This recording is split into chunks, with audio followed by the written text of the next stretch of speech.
Bem-vindo ao podcast da Igreja Viva, aqui em Brusque, Santa Catarina. Nosso desejo é que a sua vida seja abençoada e transformada através da Palavra de Deus ao ouvir essa mensagem. Aproveite esse podcast.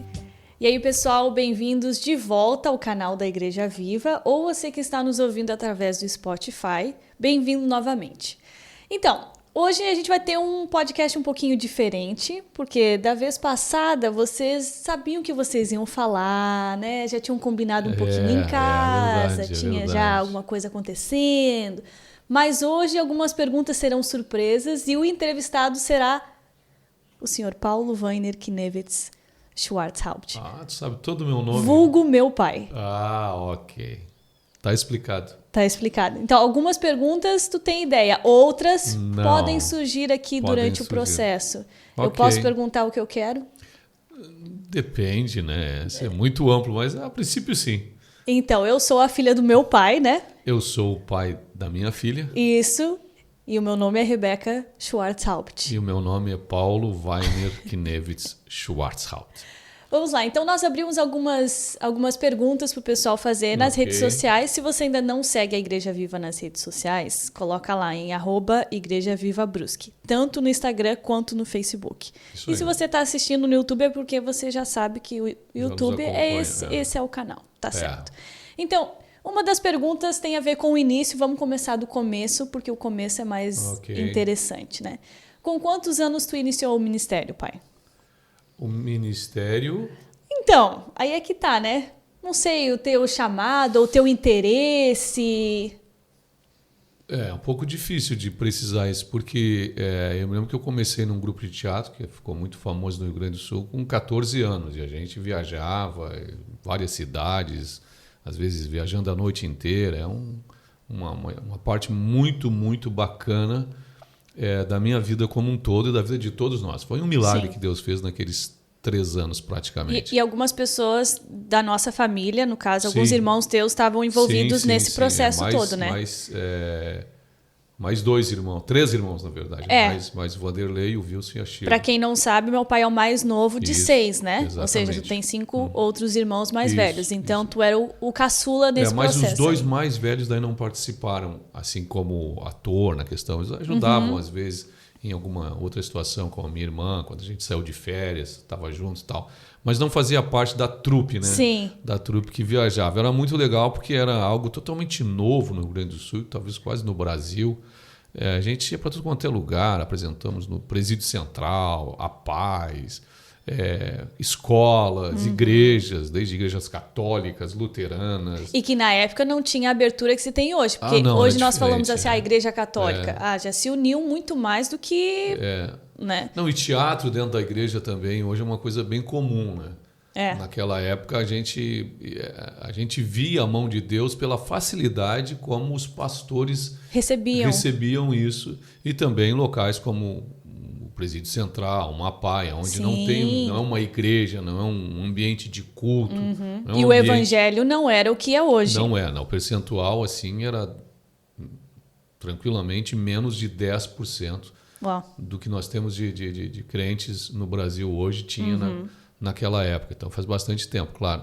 Então ali eu acho que começou o ministério, assim, daí as pessoas se convertendo, os apelos no final, enchendo um palco, às vezes enorme lá, sei lá, 70 jovens, por exemplo, em cima do palco. E muita gente querendo trabalhar conosco, mas eram cidades longe, às vezes de Porto Alegre, às vezes 400 quilômetros. E não tinha como fazer toda essa estrutura, né?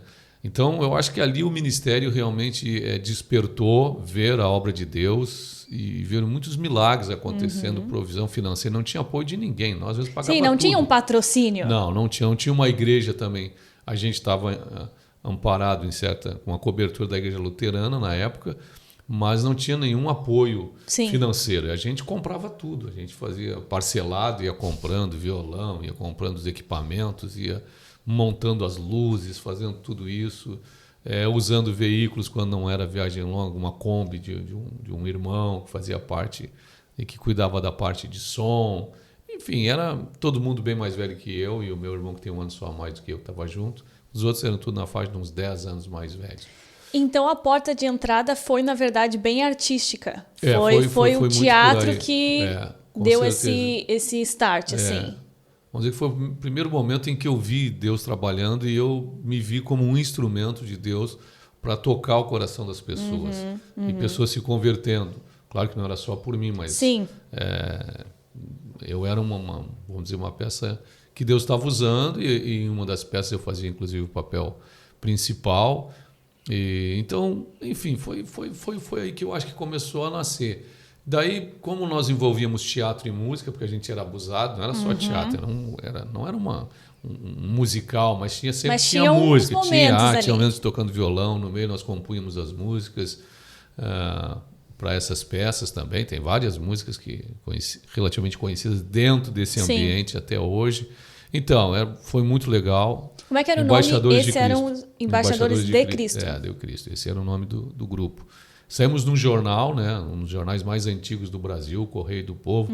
Eu sei que hoje isso parece tão simples, grupo cristão sair num jornal.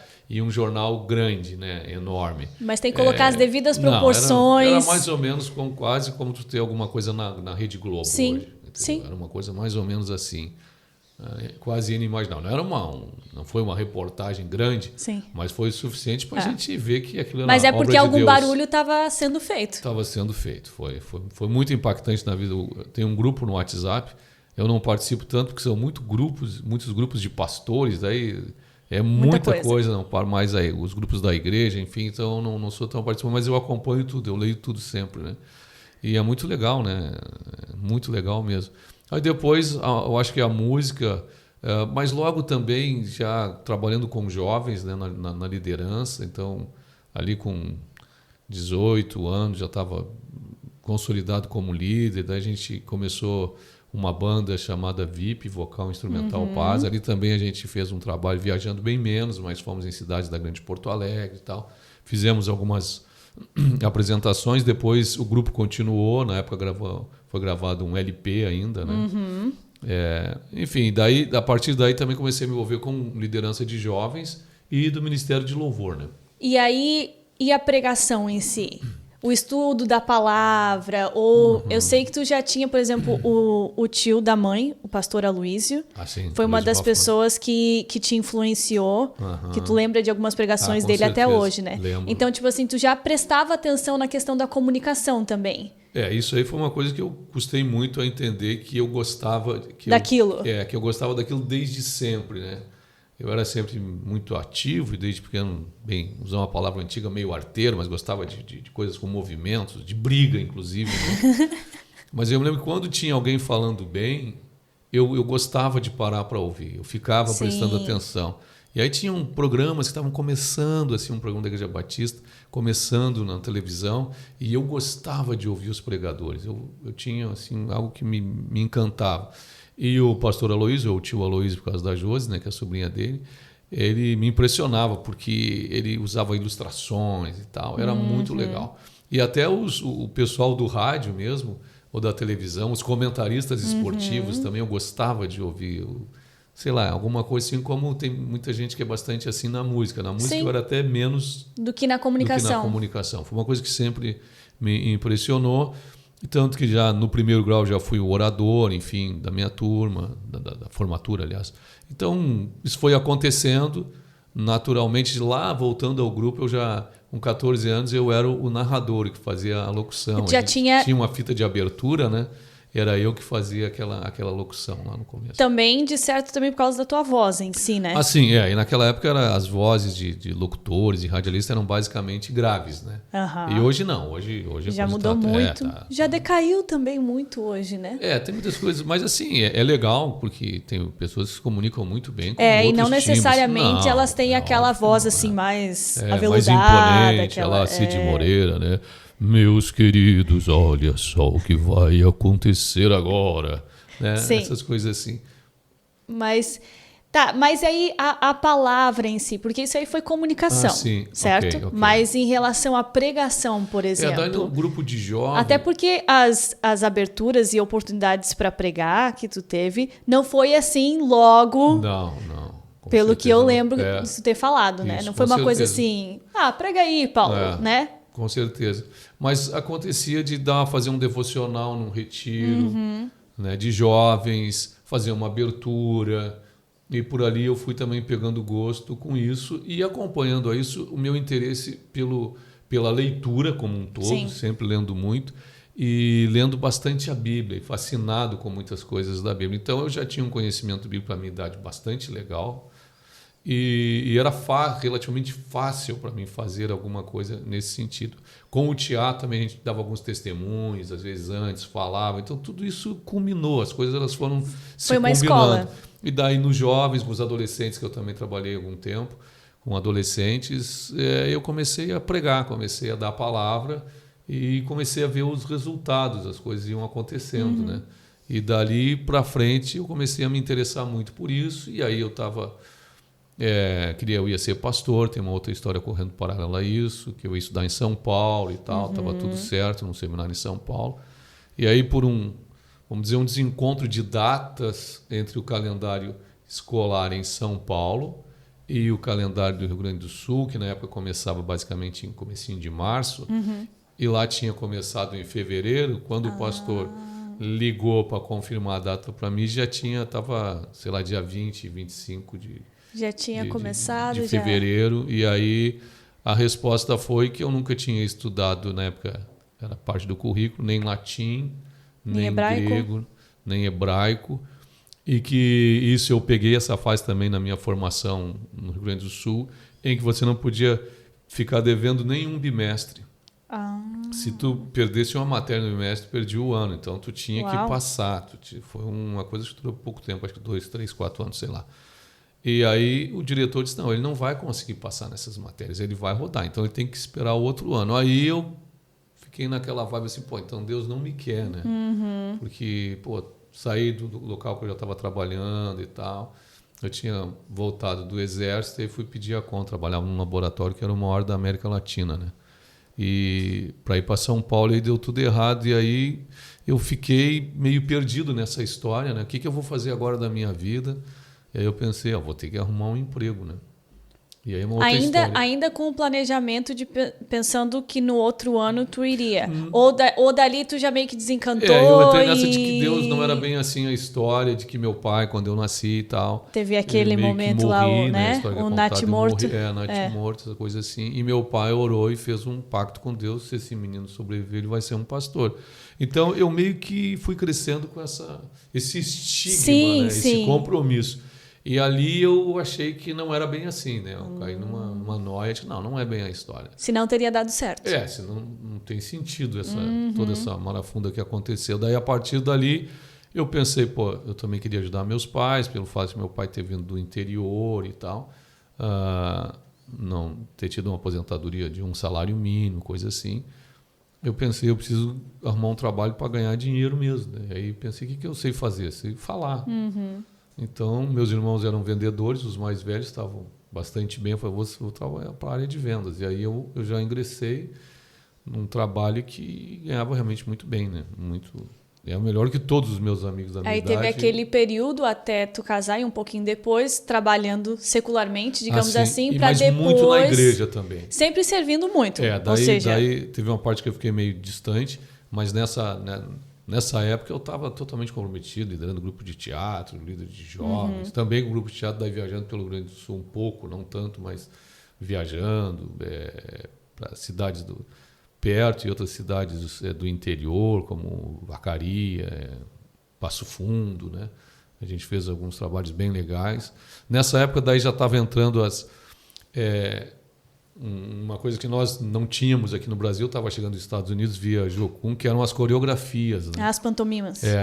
E aí era uma coreografia, uma pantomima bem grande, 20 minutos, né? Os Dois Reinos era o nome e tal, era sem uma palavra. Muito legal. A gente apresentou no final de semana 10 vezes. Meu Deus. E a gente foi para Passo Fundo, apresentamos na praça, apresentamos em vários lugares e ainda voltamos e apresentamos domingo de noite na igreja novo, pelo que eu me lembro. Então foi... E ali também eu estava sempre envolvido e continuava estudando. Eu fui estudando teologia por conta própria, né? Pegando as... Lembrando que não tinha internet, não tinham cursos assim. Tua maneira de aprender era tu ouvir alguém pessoalmente, tu estudar, tu ler. Era basicamente esses dois caminhos que tinha. Então eu fui lendo as sumas teológicas, que chamavam antigamente, né, que são teologia sistemática, depois o nome mais apropriado atualmente, pelo menos, ou doutrinas, ou seja, todas as bases, né, cada uma das áreas da teologia, sobre a salvação, sobre o final dos tempos, é tudo com logia no final, né, soteriologia, escatologia. Vai enchendo de coisa além de hermenêutica, exegese, essas coisas assim. E uma dessas áreas que tu estudou muito e deve ter sido uma disparidade para a época foi o conhecimento que tu teve teológico em relação à adoração. Né? Sim, Então tu tinha um conhecimento primeiro técnico também, né, e da questão da música, prático, né, da teoria musical e tudo mais, pela tua facilidade com a música, juntando com o teu conhecimento também teológico sobre a adoração. Então tu criou, digamos assim, os teus modelos, né, de liderar louvor, de liderar pessoas, né? E uma das perguntas que o pessoal fez foi por que nós chamamos o pessoal do louvor os levitas de levitas. E isso, é lógico, tem uma base bíblica para isso. Só para esclarecer essa questão histórica, a adoração, como a gente conhece ela nos últimos tempos, ela era muito diferente, entendeu? Não havíamos cantores, assim, pelo menos dentro do movimento renovado, de renovação das igrejas históricas que se renovaram, e dentro das igrejas pentecostais, né, os neopentecostais estavam começando a chegar, mas não tinham praticamente nenhuma influência. Eram outros modelos, né? Era um modelo bem mais simples, mais de apresentação. Então isso era tudo muito embrionário. E dentro daquele ambiente ali eu criei a minha maneira, que hoje depois ficou muito parecido com muitas outras pessoas, mas eu não consegui me espelhar em ninguém. De um modo geral, os cânticos eram cantados, eles paravam. Dava aquele momento bem estranho. E aí começava outro, e a coisa ia mais ou menos assim, e se usava o retroprojetor, tal, já não era mais inário. Daí eu comecei a usar a questão de encarreirar 2, 3, 4 músicas, ir modulando o tom e fazendo isso, e também parando e falando e cantando e assim por diante. Tudo com o objetivo de facilitar a adoração congregacional. Sim, isso foi. Aí é um papo, porque eu lembro, muito legal. Eu lembro, né, de tu me ensinar assim, a frase que eu mais lembro assim: o povo quer cantar. Isso é a coisa mais a igreja quer cantar. Culto abençoado então, é quando o que são canta. coisas que facilitam a igreja a cantar? Primeiro, letras.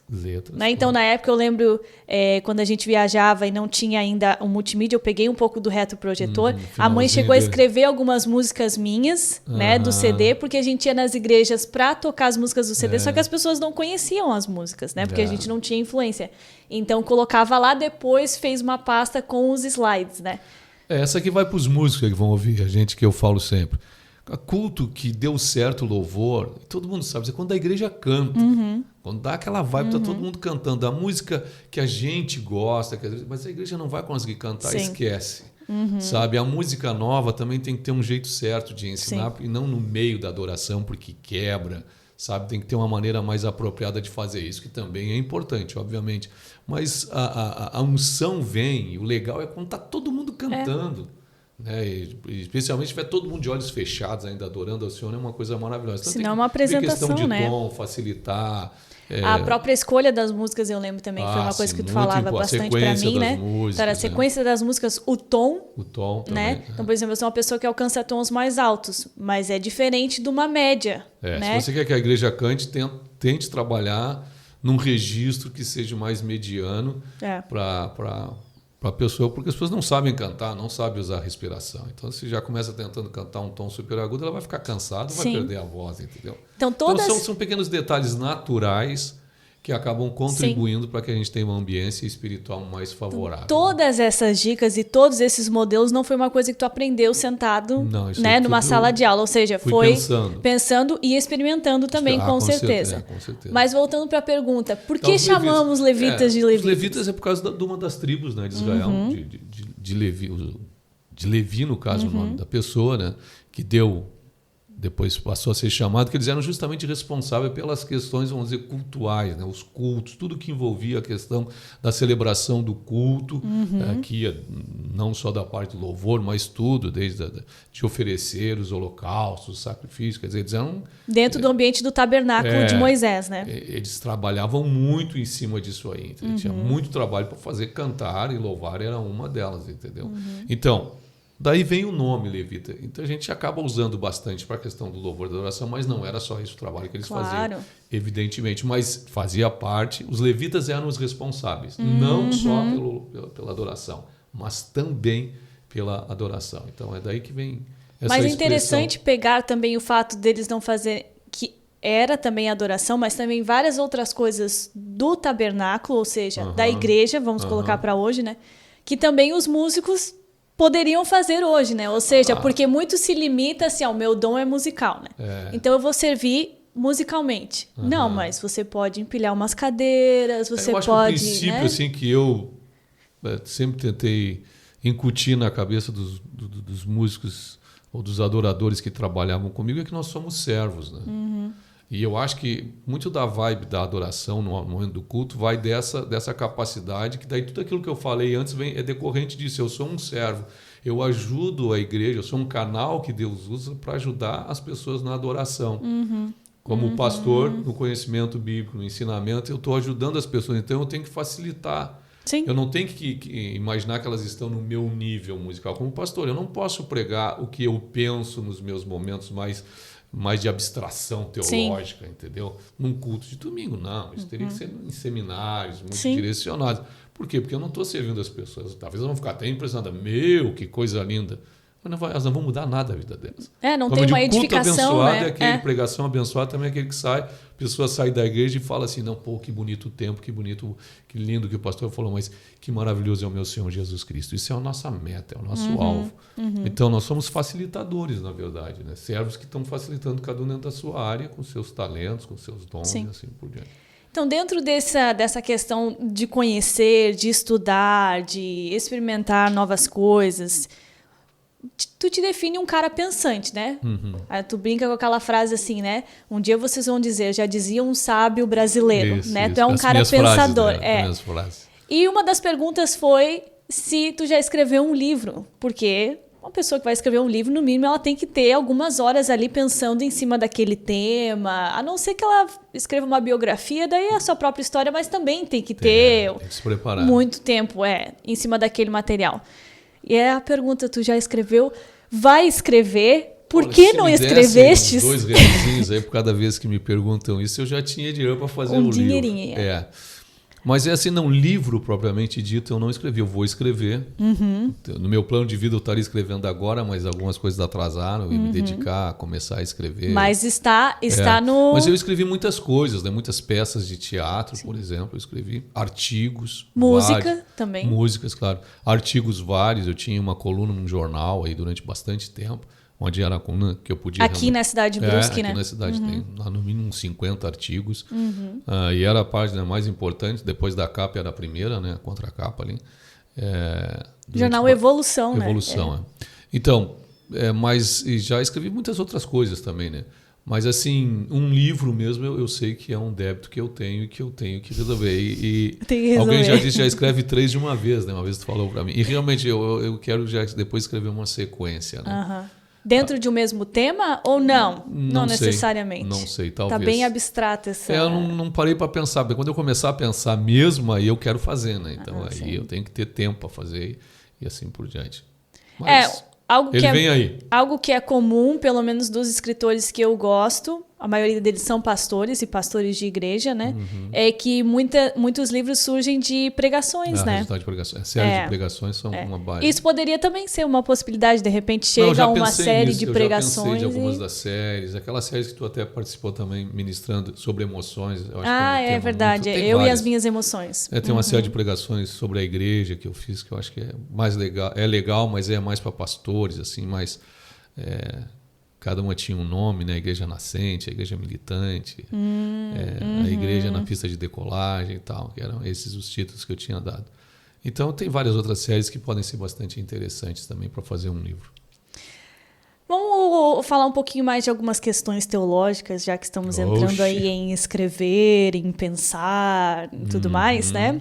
Uma pergunta bem interessante que fizeram, pelo menos eu achei, que tem muito a ver também com a realidade da igreja no Brasil, né? Então, uma das questões que define a igreja no Brasil são os movimentos assim carismáticos, né? Pentecostais, o movimento do Espírito Santo, porque a igreja tradicional perdeu bastante força comparado com a igreja evangélica, né? E dentro, então, dos cultos, se há uma manifestação do Espírito Santo de várias maneiras, e uma das manifestações que a gente vê bastante, graças a Deus, né? São curas, libertação, né? Profecia e tudo mais. Mas fizeram uma pergunta que é: por que muitas vezes, quando nós vemos algum ministério, alguma igreja que tem essa ênfase, né? Há muitas curas, mas também há muitos escândalos, né? Às vezes moral, às vezes financeiro, enfim. Como é que Deus está lá, mas ao mesmo tempo tem um pecado que Deus sabe o que está acontecendo, né? Está oculto aos homens, mas não para Deus. Como é que essa coisa funciona? Sabe que esse aí foi um dilemazinho na minha cabeça também na década de 90. Sim. Ainda, né? E a minha maneira de ver isso é usando basicamente a questão do caráter e dos carismas, né?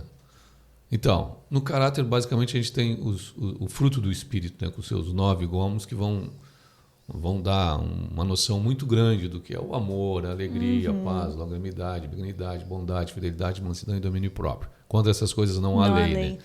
Então, ali a gente tem muito do caráter. E lá nos 9 dons também, que também são 9, Sim. por incrível que pareça, de Coríntios, também vai dar uma ênfase nessa questão do sobrenatural, da manifestação, daquilo que serve para atrair também as pessoas, né? Que causa um impacto se alguém vê um cego ser curado, obviamente que ele não Sim. consegue ficar completamente apático àquilo que está acontecendo, que são os dons, né?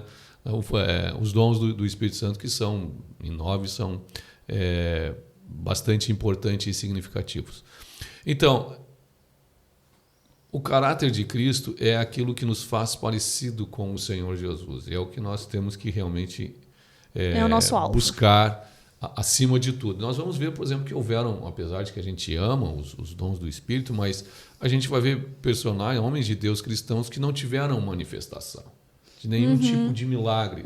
Claro que a gente lá vai pensar Moisés, Sim, o Velho Testamento, Eliseu, no caso. Elias Sim. e tal, e os apóstolos no Novo Testamento.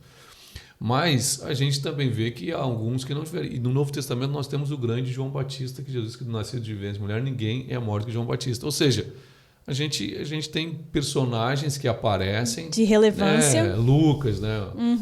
Médico. Sim. Enfim, que a gente não tem notícia disso. Pelo menos não parece ter sido algo que aconteceu com tanta frequência que fosse digno disso.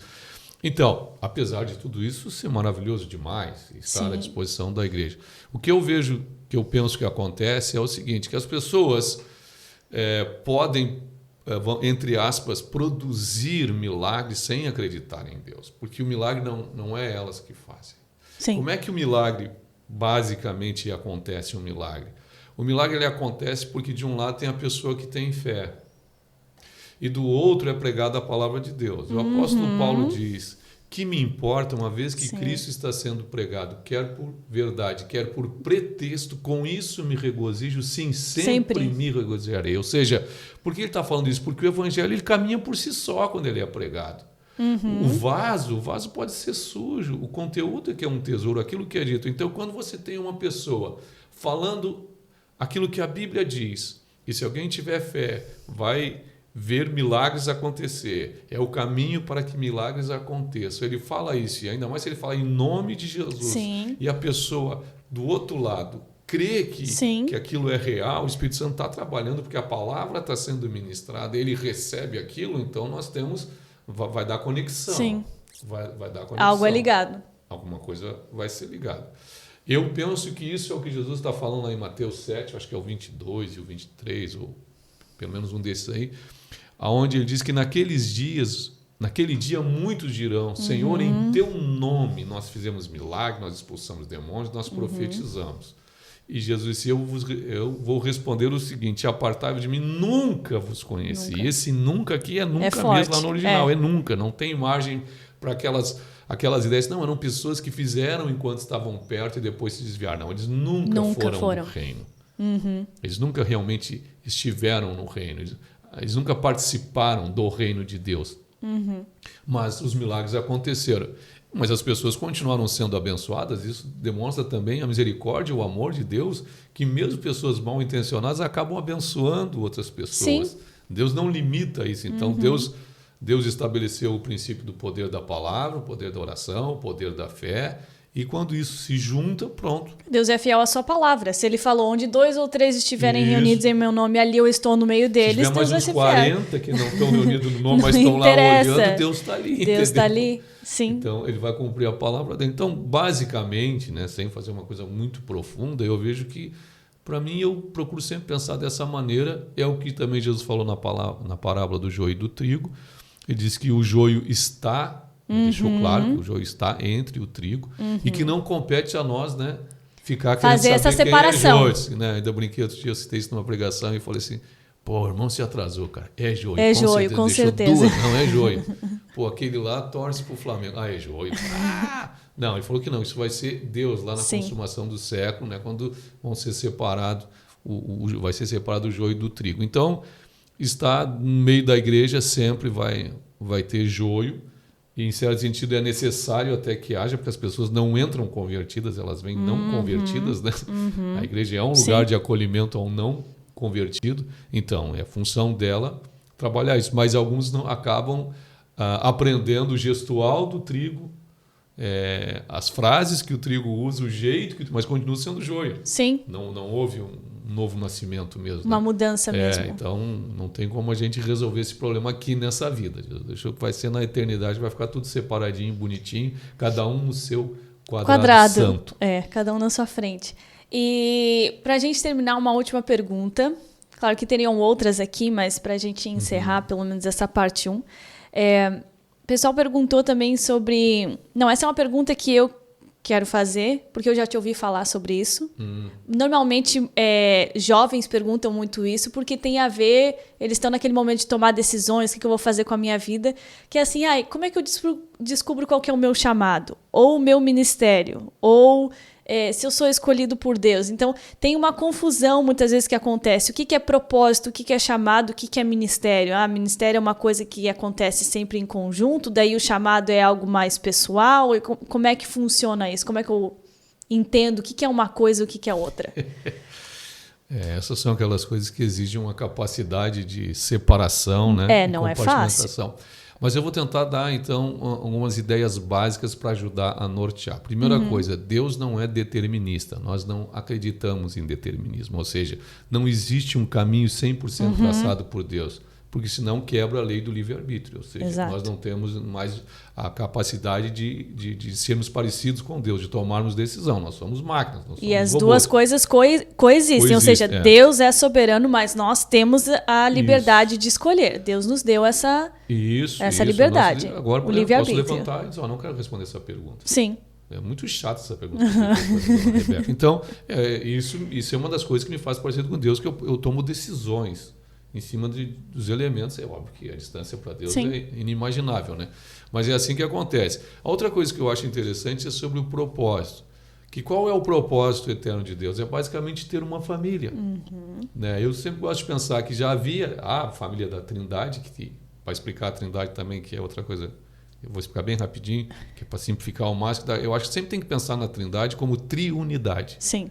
Entende? Porque eles querem a mesma coisa, eles têm os mesmos impulsos, eles agem em harmonia, eles são perfeitos. Não há um desencontro, né? São três pessoas, mas eles têm uma triunidade, uma coisa muito comum, o amor e assim por diante. Então não tem conflito entre eles, não é que Deus mandou Jesus. Sim, forçou. Quando Deus enviou, foi também, o Filho também concordou plenamente. Era o estímulo dele, era o impulso que ele tinha era o mesmo. Ou seja, são 100% perfeitos. Né? O Deus é 100%, mas cada pessoa da Santíssima Trindade funciona assim. Então, mas qual é o propósito eterno de Deus? É ter uma grande família. E como, por exemplo, vamos dar uma viajadinha aqui agora. Então Deus criou os anjos, né? Mas o que aconteceu com Lúcifer, que era o mais tchan-tchan? Ele quis ser igual a Deus, ou maior do que Deus, na verdade. Então ele caiu. Deus sabia, claro, Deus na sua presciência, Sim. ele sabia que isso ia acontecer, mas ele não desistiu, como, por exemplo, a gente conhece vários casais que querem ter um filho e não conseguem, perde um, às vezes perde 2, Sim. perde 3, eles continuam. Quando aí Deus criou a alma vivente, no caso Adão, né, e Eva, e Deus sabia que ia acontecer, é claro que ele sabia, colocou daí num espaço perfeito. Mas Deus, que também é justo, que é mais complicadinho, mas ele deu voz para Satanás no Éden. Entendeu? Ele não tinha autoridade, mas Deus deu voz, ele pôde falar, ele pôde se expressar através da serpente. Então, e Deus sabia que aquilo também ia ter um problema na sua presença, é óbvio que ele sabia. Mas ali ele definiu como ele resolveria essa questão complicadíssima, que é o amor de Deus e a justiça de Deus. A justiça de Deus não pode retroagir ou avançar 1 milímetro para cima, para baixo, para trás, para frente. Ela é perfeita. E o amor de Deus também é perfeito. Então, o que foi o pagamento através de Jesus? Porque ali já ficou a primeira promessa de que havia esse conflito entre a descendência e o descendente ia... Até porque a palavra diz que o Cordeiro foi imolado desde a fundação, desde a fundação do mundo. Então, daí já é outro papo, mas Deus está fora do tempo. Sim. E hoje a ciência é muito fácil de entender isso. Que tudo é presente para Deus. Não tem Deus olha um todo. Ele vê todo, então está tudo meio que acontecendo, que está viajando no nós tempo. É que somos limitados. Nós somos Sim.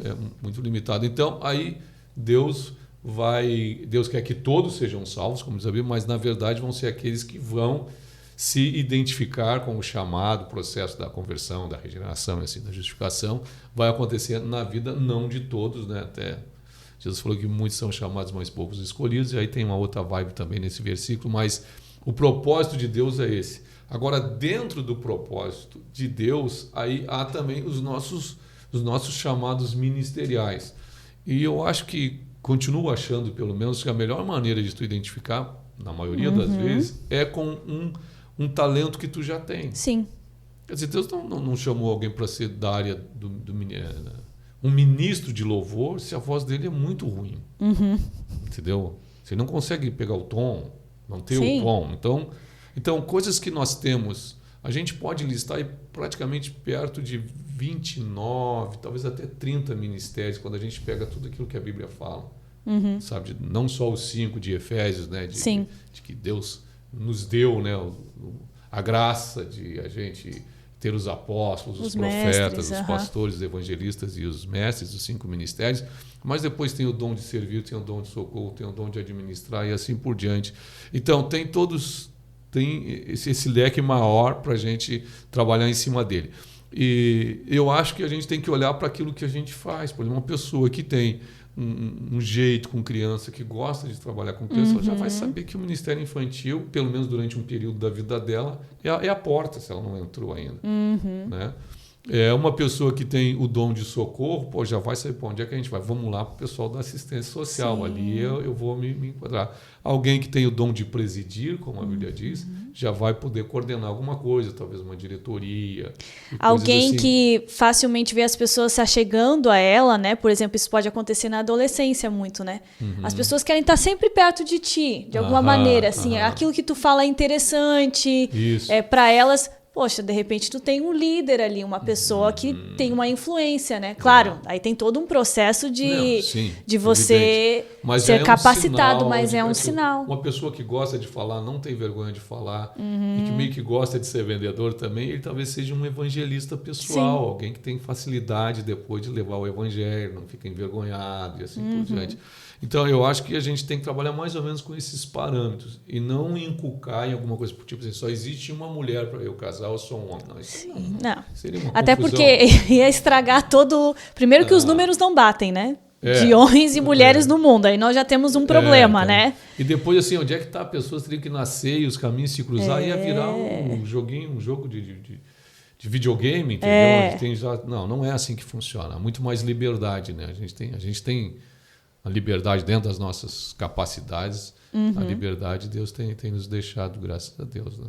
Tanto que Deus não obriga ninguém a ir para o céu, né? Claro. Se quiserdes e me ouvir, tem aquilo que C.S. Lewis descreveu muito bem, né?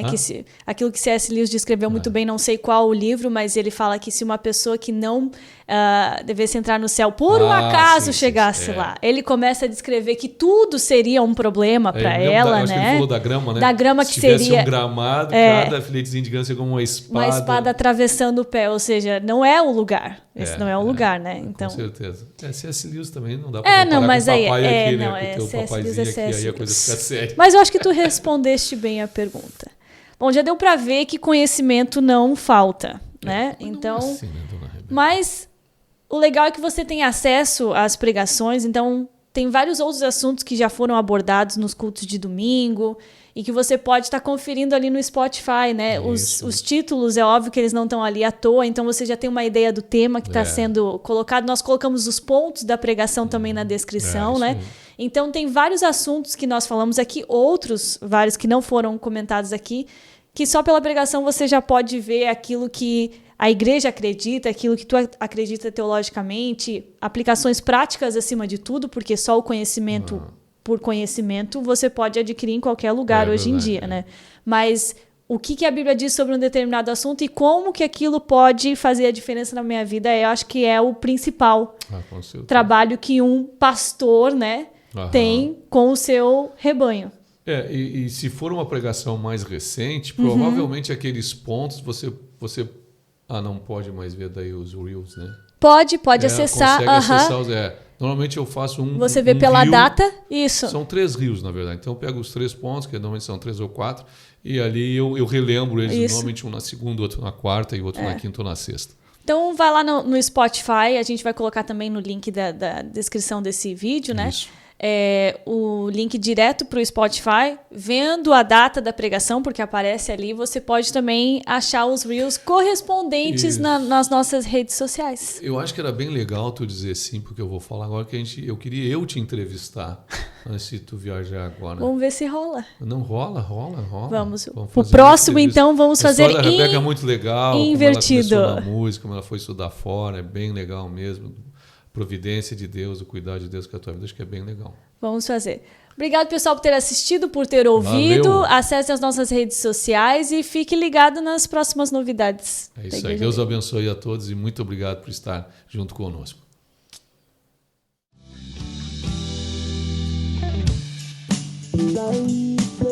Olá, eu sou o pastor Paulo da Igreja Viva. Obrigado por ouvir esse podcast. Convidamos você para nos visitar.